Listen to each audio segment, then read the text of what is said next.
Glória a Deus, igreja. Quem está sentindo a presença de Deus aí? Glória a Deus, aleluia.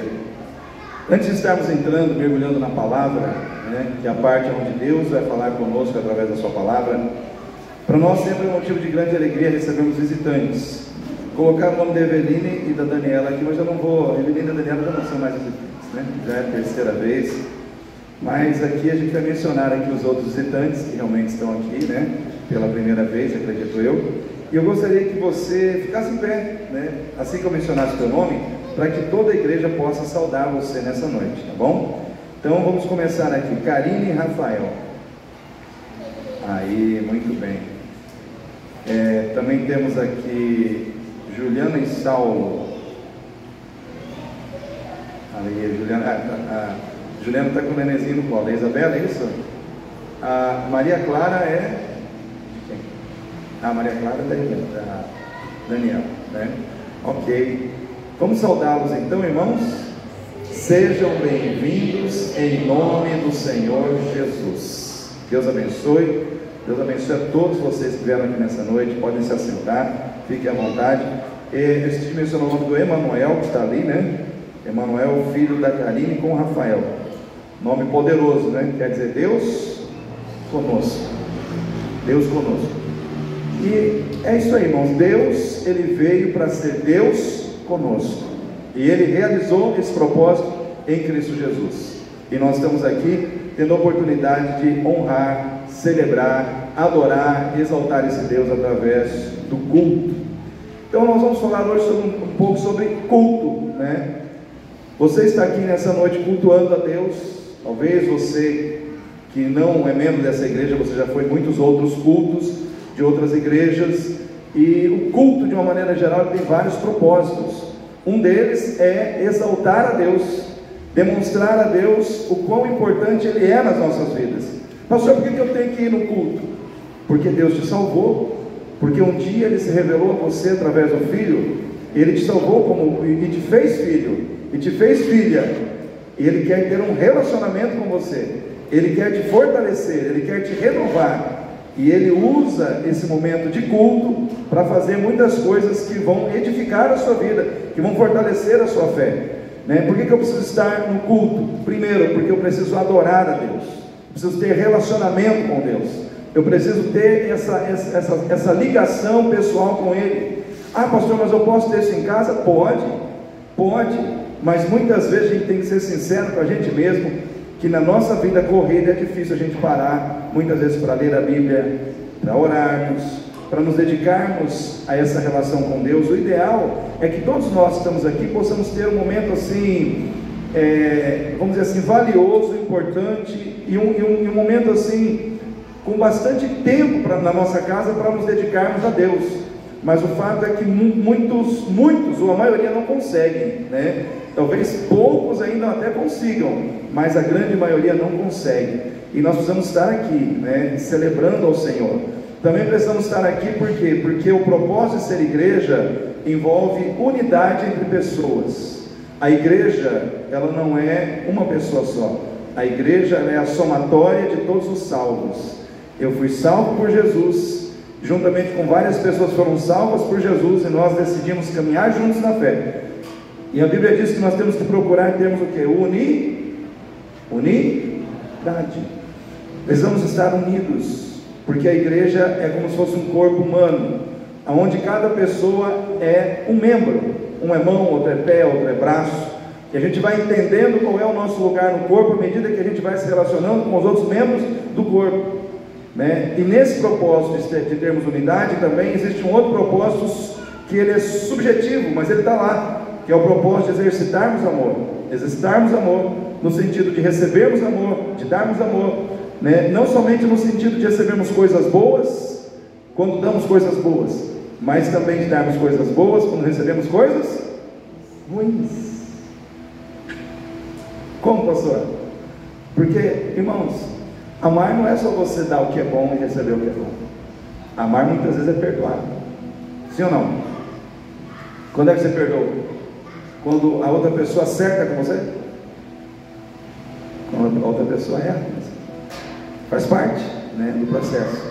Todos nós temos que aprender a amar, tolerando, tendo paciência, suportando, perdoando, por aí vai. E o ser igreja é uma oportunidade que você dá para Deus te ensinar isso, né? Porque aqui você vai se relacionar com pessoas diferentes de você, com diferentes, vamos dizer assim, situações de maturidade. Talvez você vai encontrar pessoas mais maduras que você, ou menos maduras que você, pessoas mais machucadas que você, pessoas menos machucadas que você, mas é aqui que a gente vai permitindo que aquele que cura vai sarando o outro e vai me sarando também. Amém? Mas nós temos, o culto, ele tem um propósito também, esse propósito que eu quero tratar hoje. O culto, a adoração, o propósito de adorar a Deus, ele tem um propósito essencial, que é transformar a vida do adorador segundo a imagem daquele a quem ele adora. E aí eu quero convidar você a abrir a sua Bíblia lá no livro do profeta Isaías, capítulo 58. Eu gosto muito desse texto. Já tive a oportunidade de estar meditando com a igreja nesse texto em outros momentos. Isaías capítulo 58, livro de Salmos, Provérbios, Cantares, Eclesiastes, Isaías. Então Isaías está ali próximo a esses livros, né? Isaías capítulo 58.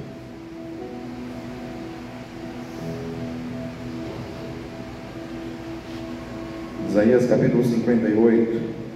Quem achou diz amém. Amém. Então vamos estar aqui lendo a palavra do Senhor.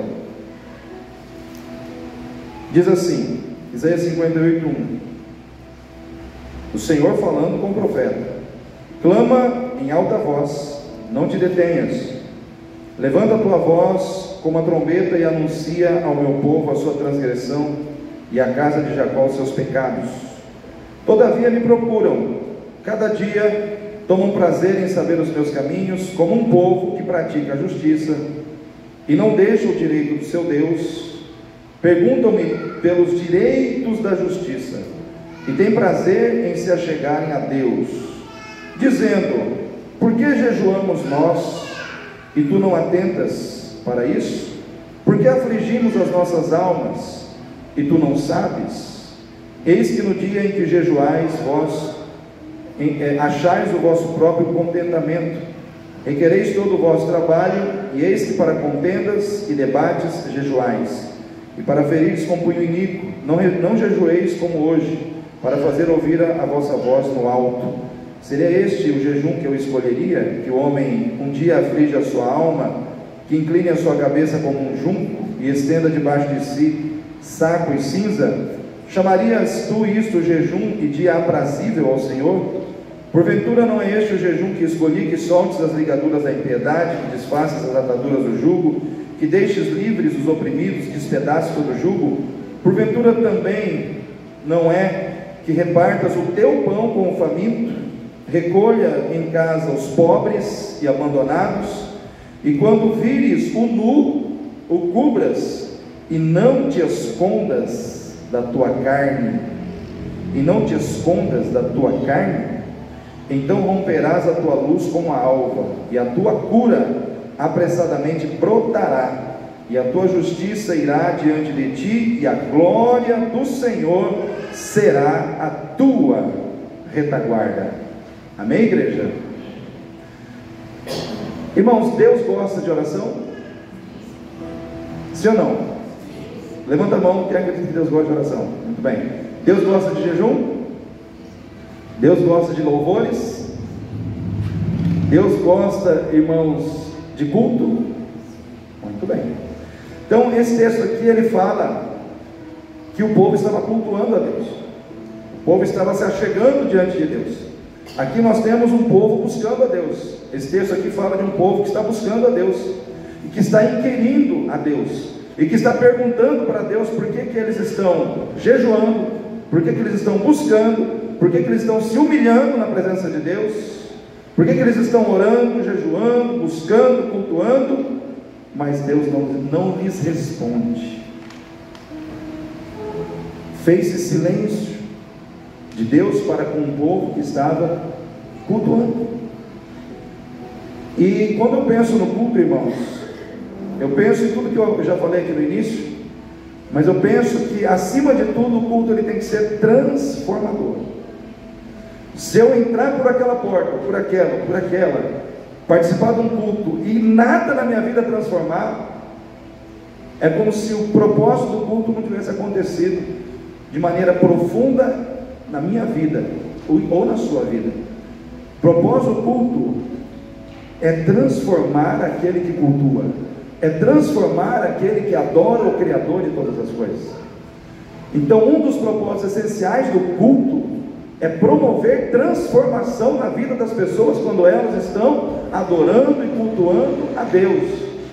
E essa relação do adorador com aquele que é adorado é tão profundo que no Salmo 115, o Senhor falando com o seu povo diz, falando dos ídolos, né, das imagens que muitos adoravam naquela época, Baal, Astarote, por aí vai. E ali é dito o seguinte: tem mãos, mas não apalpam, tem ouvidos, mas não, tem olhos, mas não veem. Tornem-se semelhantes a eles aqueles que os adoram. Em outras palavras, o que esse texto está dizendo para nós? Que aquele que adora algo que não tem vida, acaba ficando sem vida. Então a relação de quem adora com o que é adorado é algo muito profundo, ao ponto de que aquele que está adorando, ele começa a desenvolver as características daquele a quem ele adora.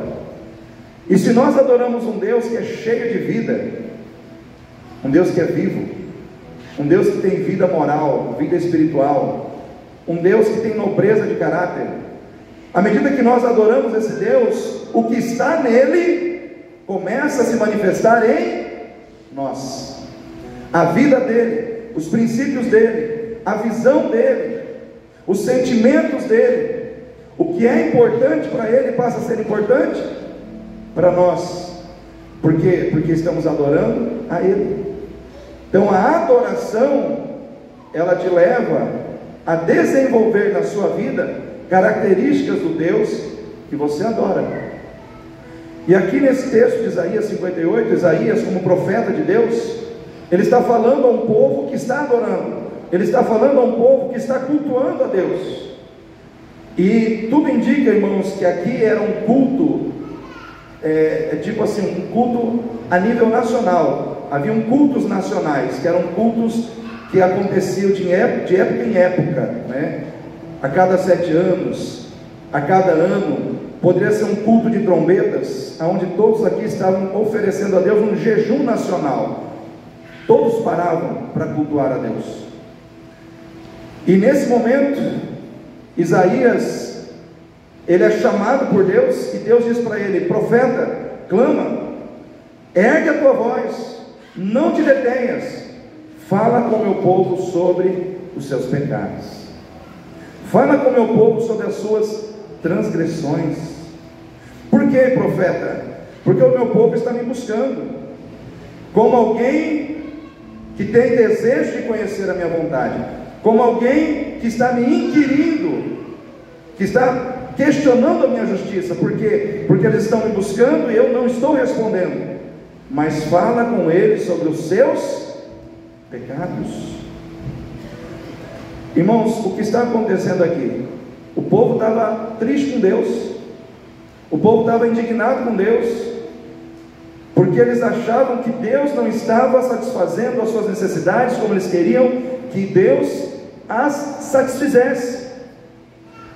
Porém, eles não pararam para perceber que eles mesmos eram os causadores desse silêncio de Deus em suas vidas. Por quê? Porque havia em suas vidas pecado. Havia em suas vidas pecado. E aqui, irmãos, quando nós pensamos em culto, naquilo que envolve a relação do homem para com Deus, essa relação de fé, essa relação de religião e fé, esse texto nos mostra que quando pensamos numa religião fundamentada em Cristo, fundamentada, irmãos, numa fé verdadeira, nós não podemos pensar somente naquilo que Deus tem que fazer por nós, porque não envolve só aquilo que Deus tem que fazer pelo seu povo, mas também envolve aquilo que o povo tem que fazer para agradar a Deus. O problema é quando nós começamos a pensar somente naquilo que Deus tem que fazer e deixamos de olhar para aquilo que nós temos que fazer e que Deus está esperando que a gente faça, para que Ele possa fazer o que nós queremos que Ele faça. Amém, igreja? Os irmãos estão entendendo o que eu quero dizer? O povo estava inquirindo a Deus, porém o povo não percebeu que eles estavam vivendo uma situação que é muito perigosa para cada um de nós que está aqui nessa noite, que se chama o religiosismo aparente. O que estava acontecendo ali é que havia um religiosismo aparente na vida do povo, e Deus estava corrigindo isso. Deus estava dizendo ao povo: olha, eu estou vendo jejum, eu estou vendo oração, eu estou vendo a disposição de vocês de me buscar dentro do templo, mas quando eu olho a vida de vocês fora do templo, eu estou vendo pecado. Ou seja, dentro do templo está tudo bonito, mas fora do templo a coisa está feia. Dentro do templo vocês estão fazendo aparentemente tudo que eu gosto, vocês estão orando, vocês estão me dando jejum, vocês estão me dando culto, mas quando eu começo a fiscalizar a vida de vocês lá fora, eu começo a ver o pecado. Porque, irmãos, naquela época havia uma situação que acontecia na vida do povo de Israel, e isso era muito forte para eles, que eles interpretavam Deus como Deus do templo.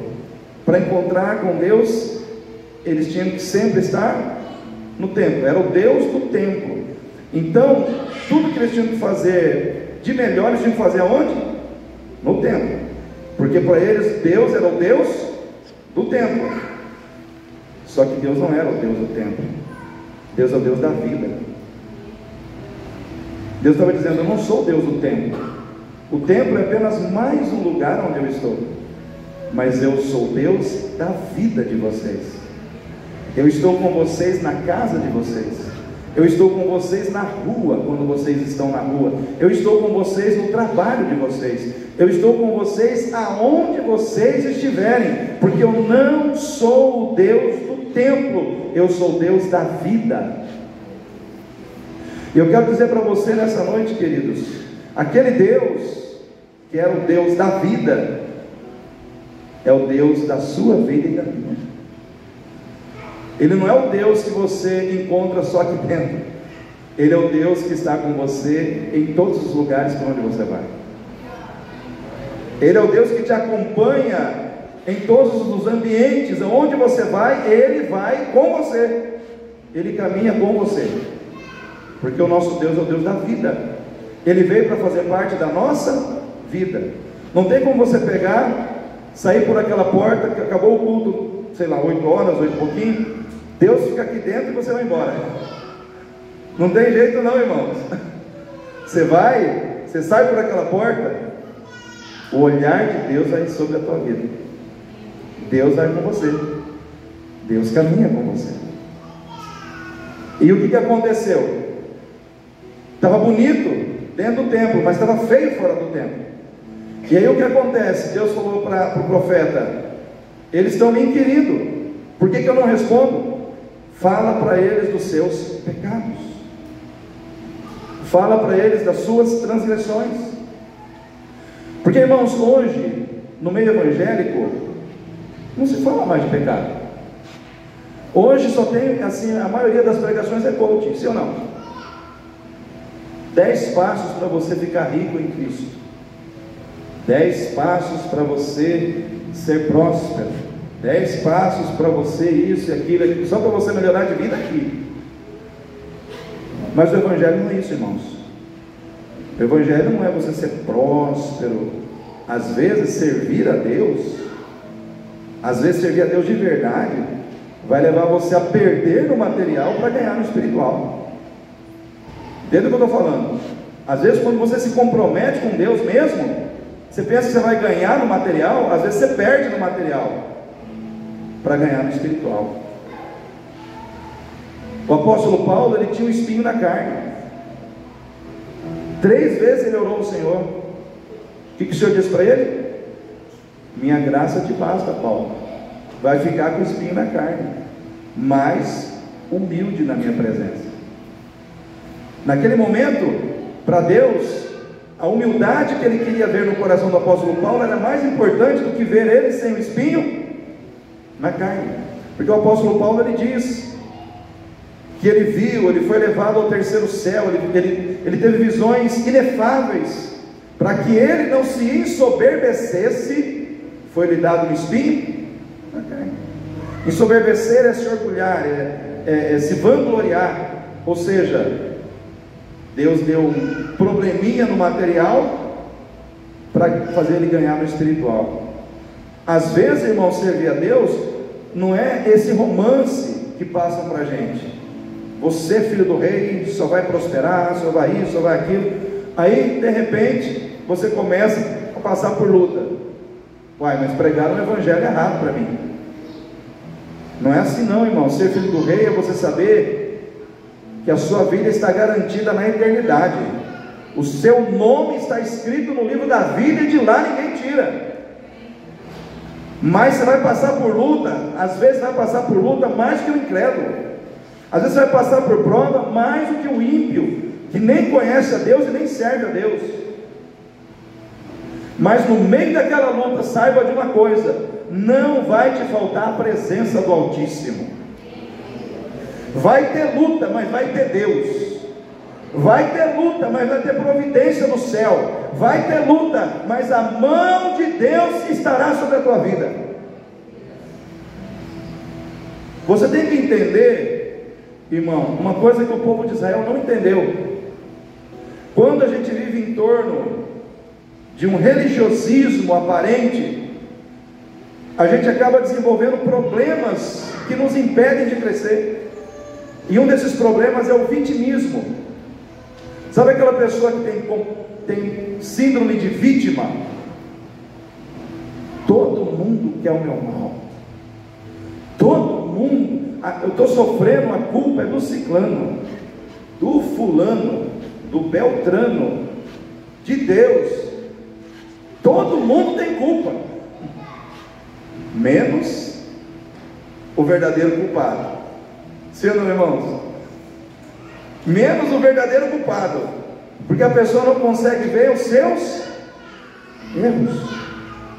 Está cheio de gente assim na igreja, irmãos. Todo mundo tem erro, menos a pessoa. Eles estavam ali questionando, veja só, questionando a justiça de Deus, cultuando a Deus, jejuando, mas questionando se Deus estava sendo justo com eles. Aí Deus não teve outra alternativa para falar: ó, profeta, fala para esse povo e mostra para esse povo aonde é que eles estão pecando, porque eles não estão conseguindo ver. Quem quer viver um culto transformador aí? A primeira coisa, para mim e para você vivermos um culto transformador, nós temos que ter coragem, irmãos, coragem de sermos confrontados pela palavra profética de Deus. Eu quero um culto que me transforme, pastor. Então prepare-se para ser confrontado com a palavra profética. Palavra profética de Deus. Porque as coisas começaram a mudar para o povo aqui quando o profeta abriu a boca. Na relação de Deus com o homem tem profeta. Amém? Vou repetir. Na relação de Deus com o homem tem profeta. Tem pessoas que Deus usa para falar com o seu povo. E nós temos que ter humildade para deixar Deus falar com a gente através de outra pessoa. A gente tem que ter humildade para ouvir, muitas vezes, quando Deus levanta alguém para falar com a gente sobre os nossos pecados, sobre as nossas falhas. Porque foi assim com Davi, irmãos. Davi, um homem segundo, pecou ou não pecou? Segundo o coração de Deus, mas pecou. Você pode ser, irmãos, você pode ser a última bolachinha do pacote, você pode ser a pessoa mais santa dessa cidade, você está sujeito a pecar, você está sujeito a errar, em algum momento. E Davi não errou de leve não, ele errou pesado, ele adulterou, e ainda fez uma trama, para que o marido da mulher com quem ele estava adulterando morresse em batalha, sim ou não? Isso é coisa de crente, irmão? Não é, irmãos, não é. Mas o dito cujo Davi era crente, né? Olha que ponto ele chegou. Mas vamos lá, Davi pecou, adulterou, deu um jeito de tirar o marido da mulher do caminho, só que o coração dele estava pesado, porque não tem como o crente de verdade estar no pecado e não sentir o peso do pecado, porque o pecado pesa, irmãos. Davi foi perdendo sono, foi perdendo gosto pela vida, ele começou a falar que o negócio começou a ficar chato para ele, dormir, não dormia, ele perdeu o sono, ficou desgostoso, ele estava chateado. Sabe o que Deus fez? Levantou um profeta, falou para o profeta: vai lá, fala para o meu servo do seu pecado. Ah, mas Senhor, se eu for lá, ele é o rei, e o homem é bom de espada, ele arranca rapidinho assim, corta a cabeça da gente. Não, mas seja sábio, vai lá e fala com ele do seu pecado. Aí o profeta foi lá e fez aquela historinha que os irmãos já conhecem. Olha, tinha um homem que tinha um monte de ovelhas, né? E tinha um que só tinha uma ovelhinha. E sabe o que aconteceu? Aquele homem que tinha muitas ovelhas, ele foi lá e matou a ovelhinha daquele que só tinha uma, e serviu de banquete. Davi ficou irado, irmãos.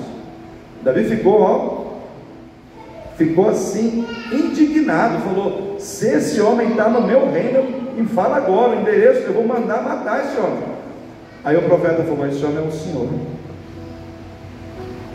Você vê como que quando a gente pensa que o pecado é do outro, a gente se levanta rapidinho para fazer justiça, mas o pecado era dele. Assim Deus estava tratando com o povo aqui, irmãos. O Senhor, Ele estava despertando o povo através da sua palavra profética.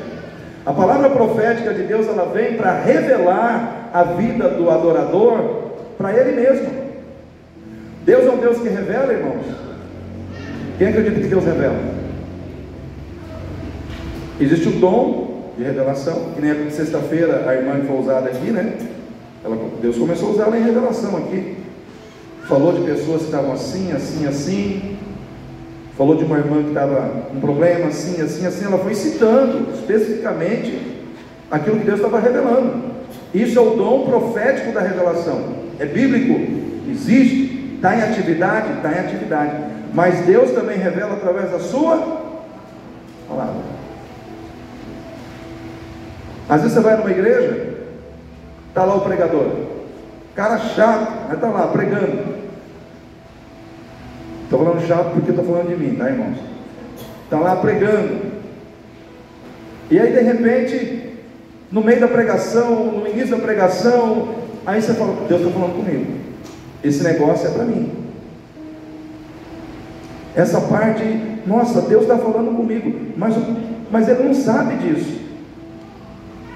Mas Deus está falando comigo. Aí termina o culto, a pessoa vai lá e fala: pastor, essa palavra que o senhor pregou foi para... Quem já passou por essa experiência?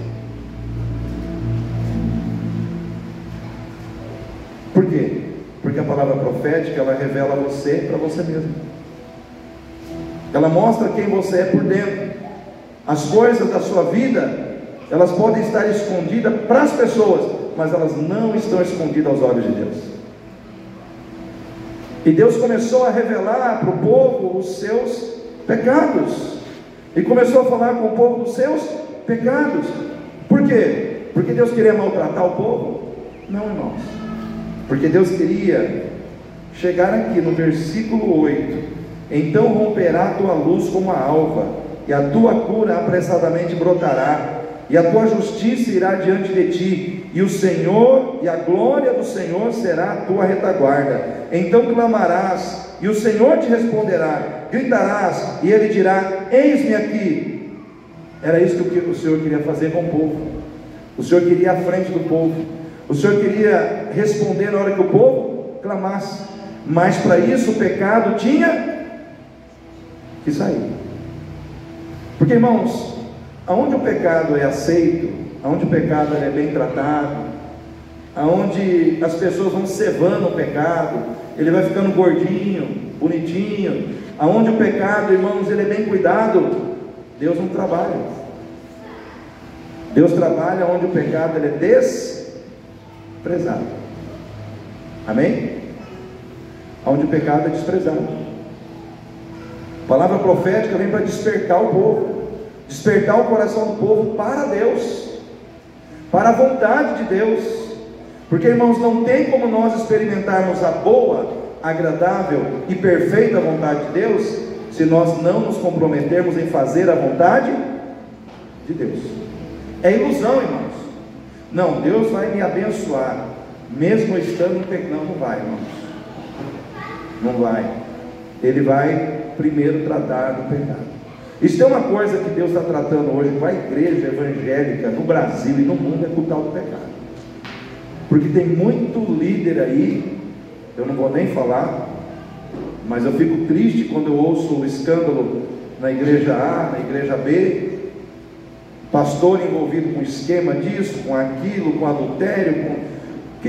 Por quê? Porque sempre quando um pastor erra, cai, não estou aqui querendo me julgar melhor do que ninguém, né, irmãos? Sou tão falível quanto qualquer pastor, mas eu fico triste, porque quando um servo de Deus cai lá, aquilo respinga em todos os pastores, sim ou não?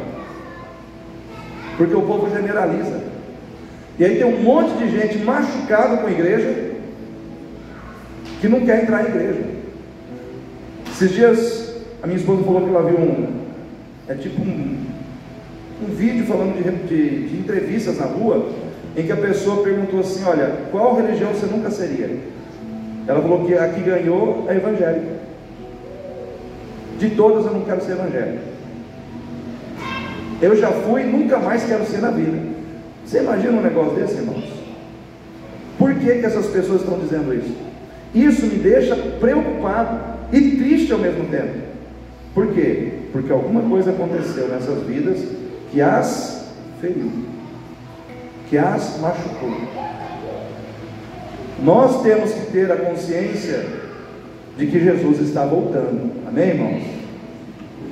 Vocês sabiam que os recursos hídricos do Brasil hoje, falando em hidroelétricas, as maiores são do Sudeste e do Sul. Elas estão trabalhando com 56,53% da sua capacidade. Tem hidrelétricas que está trabalhando com 21,88%. Aí nós estamos vendo os recursos hídricos secando, porque, mas pastor, isso sempre teve seca, sempre teve estiagem, mas só que você vai, eu gosto de pesquisar essas coisas, irmãos, eu sou meio curioso. Uma seca como essa que nós estamos vendo hoje, só teve há 44 anos atrás. 44 anos atrás. Então não é tão simples assim como a gente pensa. E o incêndio, os incêndios, irmãos, para pensar, um problema ele vai acarretando outro problema. É incêndio que não para mais. Incêndio se apaga com o quê? Tem vários equipamentos. Eu tenho um bombeiro aqui, meu filho é bombeiro. Esse dia ficou lá no Pantanal lá, e lá no São Gabriel do Oeste está pegando fogo lá também, né, Mateus? Pegando. Mas tem que usar lá os sopradores, tem que usar lá, mas tem que usar água. Tem que usar água ou não, Mateus? Tem que usar água. Então está se usando água. Aí queima-se o solo empobrece. Quem planta, quantas lavouras foram queimadas? Aí, hidrelétrica começa a ter menos capacidade de produzir energia. A energia vai ficar mais cara ou mais barata, irmãos? Mais cara. Os alimentos começam a ter mais dificuldade de produzir alimento. alimento vai ficar mais caro ou mais barato? Mais caro. E assim, um problema vai gerando outro, vai gerando um outro. Então nós estamos vivendo dias em que tudo isso, o conjunto de tudo isso, está dizendo: olha, o mundo está entrando num colapso. Como é que está a sua vida espiritual? Quem é Jesus para você? Está na hora de você acertar as coisas com Deus. Está na hora de você parar de viver aí como se Deus não existe, ou não existisse. Está na hora de você parar de viver como se nunca fosse acontecer a volta de Jesus. Os países estão em guerra. Está faltando um pouquinho assim, irmãos, para a China, esses outros países, esses mega países aí, entrar num conflito realmente. E aí nós vamos ver o que vai acontecer. Mas essa guerra entre Israel e os países islâmicos, o Hamas, isso não cabe, irmãos. É bíblico. Isso não acaba. Isso vai continuar até a coisa estourar. Mas outros países estão querendo se mobilizar para criar guerra. A gente vê Venezuela lá, o camarada forçando uma eleição na base da ditadura. Então nós vemos que cada dia mais existe uma necessidade de influência de outros países na administração de determinados países. Então tudo isso é necessário para que venha, antes de Jesus, venha um outro camarada, o anticristo. Isso é o cenário perfeito para o anticristo aparecer, porque a Bíblia diz que o Cristo, ele não virá antes do anticristo. Então, não adianta, Jesus está vindo, não, primeiro tem que vir o anticristo. Para o anticristo vir, o mundo tem que estar uma bagunça. E eu pergunto, o mundo não está virando uma bagunça, irmãos? O que nós temos que entender agora é trazer isso para o micro aqui. Eu falei do macro, vou falar do micro aqui. Essa igreja, Igreja Batista Itatiaia, nós estamos aqui hoje. Deus está falando conosco, aonde nós precisamos acertar as coisas lá fora. Deus não está preocupado se você canta bem aqui dentro. Deus não está preocupado se você ora bem aqui dentro. Deus não está preocupado se você entrega o dízimo aqui dentro. Deus está preocupado com as coisas que lá fora você está fazendo, que possam estar dando legalidade ao inimigo na sua vida. As coisas lá fora que estão tirando a liberdade para que o Espírito Santo entre com cura na sua vida. Às vezes as coisas que nós estamos fazendo lá fora estão nos prejudicando. E nós precisamos mudar essa história. E o poder de mudar essa história está nas nossas. Amém, irmãos? Fala assim: a mudança da sua vida, fala para o seu irmão aí, está nas suas mãos. Está nas suas mãos, irmão. Porque você é um ser dotado de capacidade de decidir sua vida. Você pode decidir o que você quer. Você tem essa autonomia. Eu quero dizer uma coisa para você: Deus, ele envia a palavra profética para cada um de nós que está aqui nessa noite, para mostrar que Ele sabe quem nós somos. Amém? Deus sabe quem nós somos.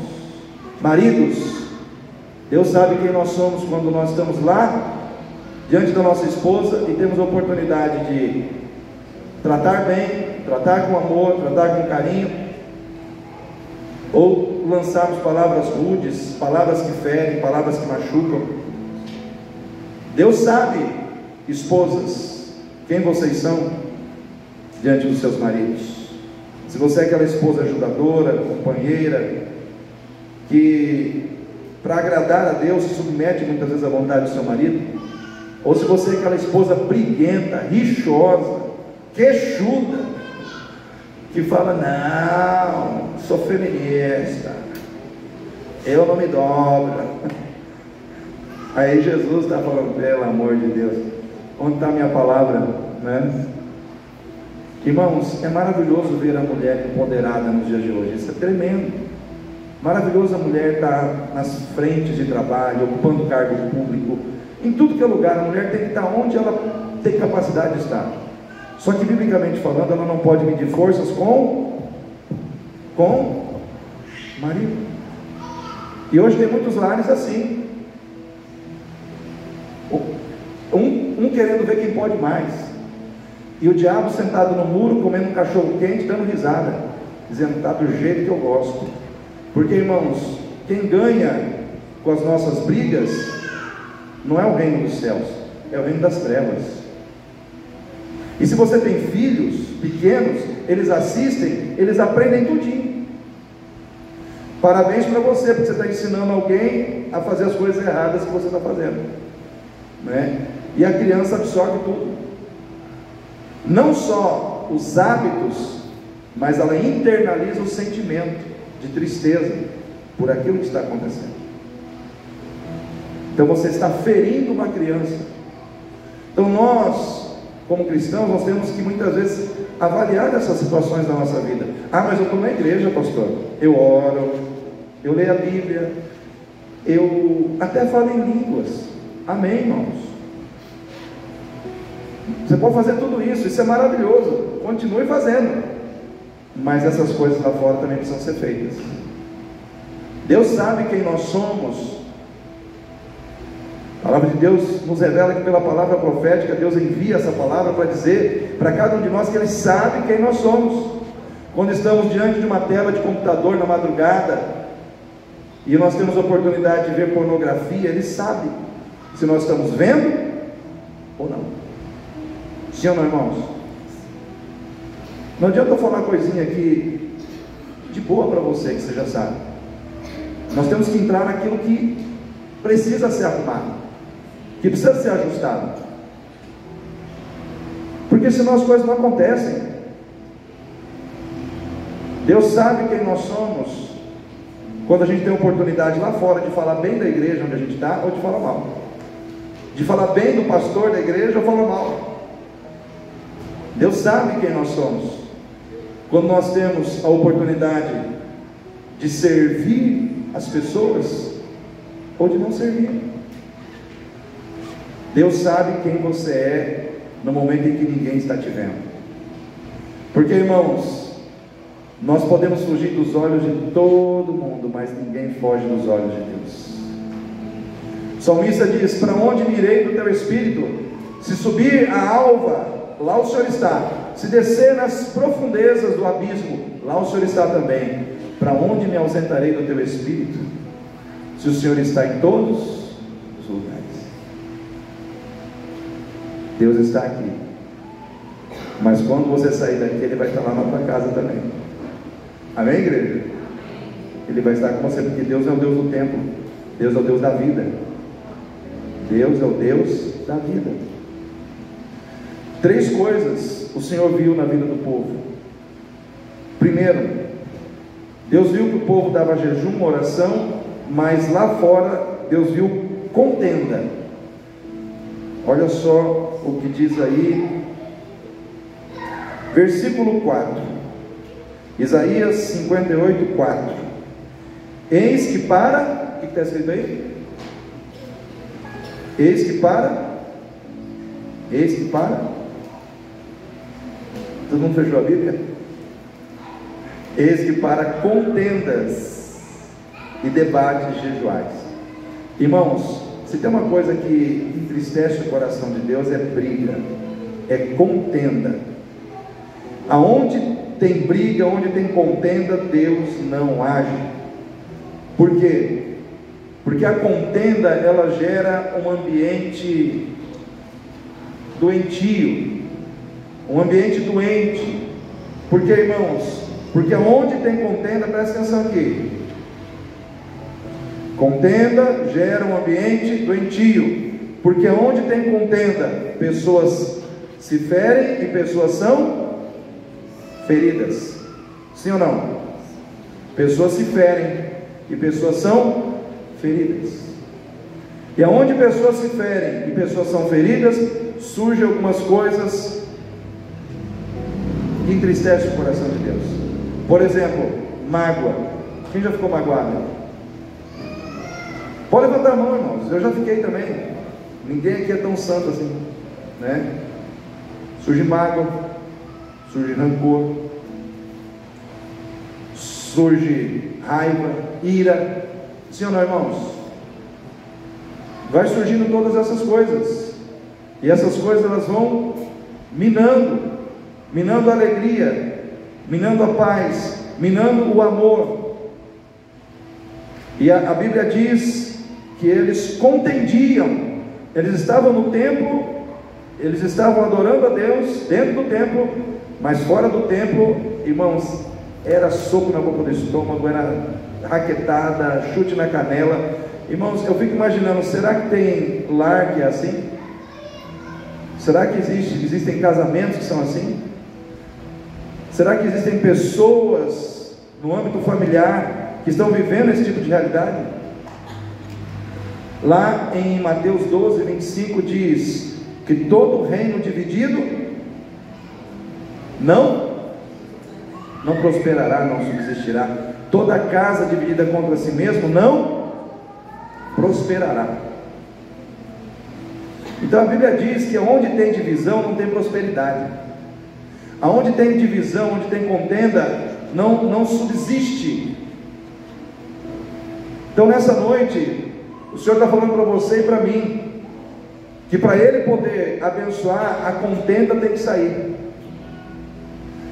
Se dentro da sua casa tem contenda, hoje você precisa tomar uma posição. Não vai ter mais, em nome de Jesus.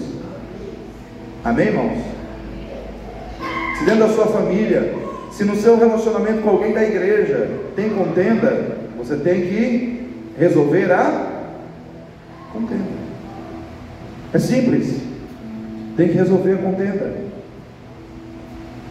Eu vejo assim que, eu falei mágoa, rancor, raiva, ira, mas tem uma coisa pior, que é a ausência de perdão. Quando tem briga, quando tem determinadas pessoas que não conseguem perdoar. Só que como cristão, não tem como. Você precisa perdoar. Mateus 6,15. Isso é sério. Diz assim: se não perdoardes aos homens as suas ofensas, o Pai também não perdoará as vossas ofensas. Se você não perdoa quem te fere, você está cancelando o perdão de Deus na sua vida. Vou repetir: se você não perdoa quem te fere, você está comprometendo o perdão de Deus na tua vida. Então isso é muito sério. Então nós precisamos parar para pensar. Nós não somos um povo contencioso. Amém, irmãos? E não devemos ser. A gente tem que eliminar a contenda da nossa casa.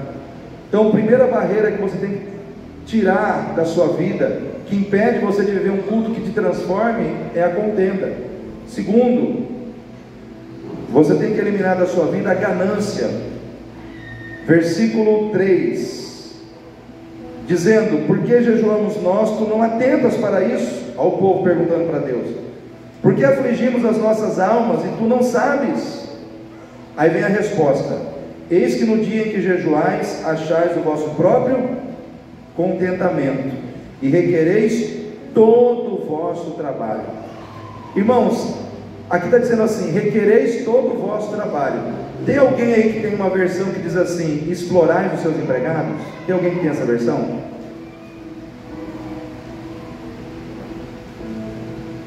Não tem problema, eu vou explicar. Esse termo aqui, requereis todo o vosso trabalho, sabe o que estava acontecendo aqui, irmãos? Era jejum nacional. Aí tinha lá aqueles que tinham as suas empresas, né? Aí ele chegava, falava: bom, é jejum nacional, vamos adorar ao Senhor. Mas ele falava para o empregado dele: você não. Você vai trabalhar até eu ganhar o meu último centavo. Eu vou jejuar, eu vou adorar, mas você vai ficar trabalhando, porque eu não posso deixar de ganhar dinheiro. O que estava acontecendo aqui? Exploração dos ricos para com os pobres. Então, a ganância pelo dinheiro fazia com que uns explorassem os outros. Irmãos, culto a Deus tem a ver com confiança em Deus e não nas coisas materiais. Amém, irmãos? O que tinha que acontecer ali era o seguinte: o patrão tinha que chegar para todo mundo e falar: é culto nacional a Deus. Eu vou cultuar, minha família vai cultuar, e a família de vocês todos também, e vocês também vão cultuar, todos nós vamos cultuar ao Senhor, porque a prosperidade dessa empresa está nas mãos do Senhor. Amém, igreja? Era isso que tinha que acontecer. Mas por que não acontecia? Amor ao dinheiro. Amor ao dinheiro. Às vezes tem gente dentro da igreja cultuando a Deus, mas amando o dinheiro. Ele não sacrifica nada por Deus, mas pelo dinheiro ele sacrifica. Pelo dinheiro ele faz tudo, mas por Deus não. Então nós temos que parar para pensar. Essa mensagem sobre amor ao dinheiro, ela tem sido recorrente, irmãos. Eu vejo assim que, eu já falei aqui em outras oportunidades, a Aurinete, quando veio pregar aqui, está lá na salinha dando aula para as crianças, ela falou sobre isso. Ela gastou uma parte enorme da mensagem para falar sobre mordomia cristã. O que é mordomia cristã? Que nós não somos donos de nada. O que nos é dado para nós administrarmos. Nós não somos dono das coisas. O dono das coisas é o Senhor. Amém? Então, quando nós desenvolvemos a nossa vida tratando com mordomia os recursos que nos são dados, a gente não se deixa escravizar pelo dinheiro, a gente não se deixa escravizar pelos prazeres da vida, a gente não se deixa escravizar pelas riquezas materiais, porque a gente olha e fala: não é meu, é do Senhor, estou apenas administrando isso aqui. Então essas coisas não dominam o seu coração. Só que hoje nós temos muita gente dentro da igreja que é dominada pelo dinheiro, que tem uma gana por dinheiro, né? E isso tem afastado muita gente da presença de Deus. E a Bíblia diz: não podeis servir a dois senhores. Você não pode servir a Deus e a Mamon. Mamon na Bíblia significa dinheiro. Então existe um Deus na Bíblia que chama dinheiro, né? Por quê? Porque não existe nada que controla mais a vida do ser humano na terra do que o dinheiro. Tem gente que só fica bem quando tem dinheiro, mas se aquela pessoa perde o dinheiro, ela vai para o chão, porque ela depende mais do dinheiro do que de Deus.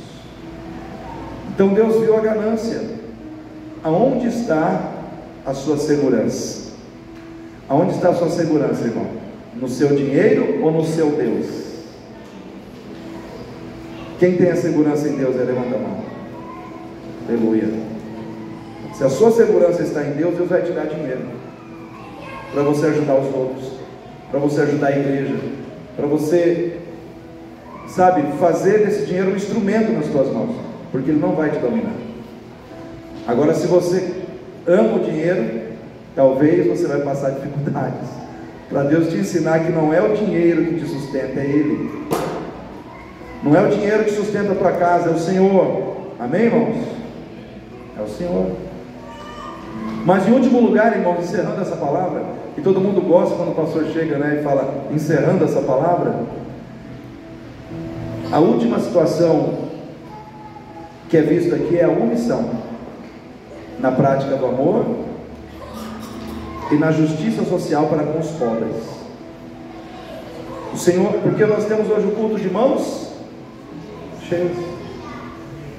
Para quem que são feitas essas cestas, irmãos? É para os ricos ou para os pobres? É para quem tem dificuldade. Só que para essas cestas serem feitas, nós precisamos colocar a mão no nosso bolso, comprar um gênero alimentício, trazer aqui e dar a nossa parcela de contribuição e sentir a dor do pobre. Sentir que aquele feijão que a gente gosta de comer na hora do almoço, o outro também tem que comer. Sentir que aquele arrozinho, tio Lautério, tio Urbano, tio João, tio sei lá o que, seja o arroz que for, o outro também tem que ter. E eu sou responsável para fazer ele ter. Amém, igreja? Eu posso fazer. Não estou dizendo que você vai sustentar o irmão a vida inteira, mas nós temos a obrigação de amor, de fazer algo pelos pobres. Olha só o que diz aqui o texto. Versículo 7, Isaías 58, 7.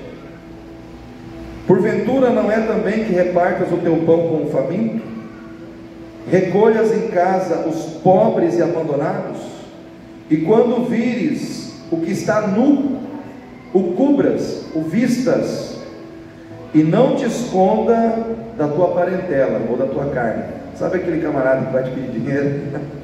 Até ele Deus contemplou aqui, né? Não esconda do teu parente, né? Não se esconda daquele que muitas vezes é da tua carne e precisa da tua ajuda. Mas aqui está dizendo o seguinte, ó: repartas o teu pão com o faminto. O nu providencia roupa para ele. O pobre e o abandonado, recolha ele. Não deixe ele ao relento. Irmãos, essa missão é do governo? Pode até ser também, mas essa missão, quando se fala de amor, quando se fala de fé, essa missão é nossa. Amém, irmãos? Essa missão é nossa. Nós temos que fazer mais pelos outros, ao invés de ficar pensando só no que nós queremos. O povo estava ali só pensando no que eles queriam que Deus fizesse. Senhor, e aquela casa nova, Senhor? Aquele carro novo, aquele emprego melhor? Deus falou: calma, eu estou vendo que você está desviando do pobre. O nu você não cobre, o faminto você não alimenta. Aí o Senhor está falando: alimenta o faminto, coloca a roupa naquele que está nu, ajude o que precisa da tua ajuda.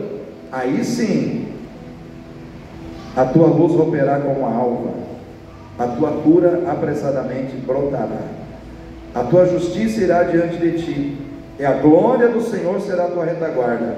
Então clamarás e o Senhor te responderá, gritarás e Ele dirá: eis-me aqui. Amém? Quem quer que o Senhor seja essa pessoa na sua vida? Então sirva. Jesus veio para servir e não para ser servido. Eu e você estamos aqui para servir.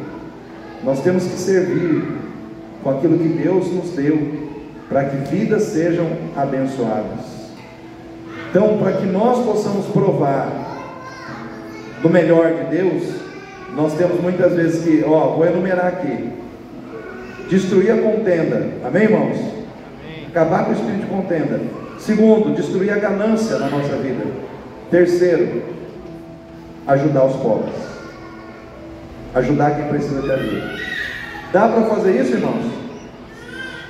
Quem recebe essa palavra no seu coração? Então fique em pé nesse momento.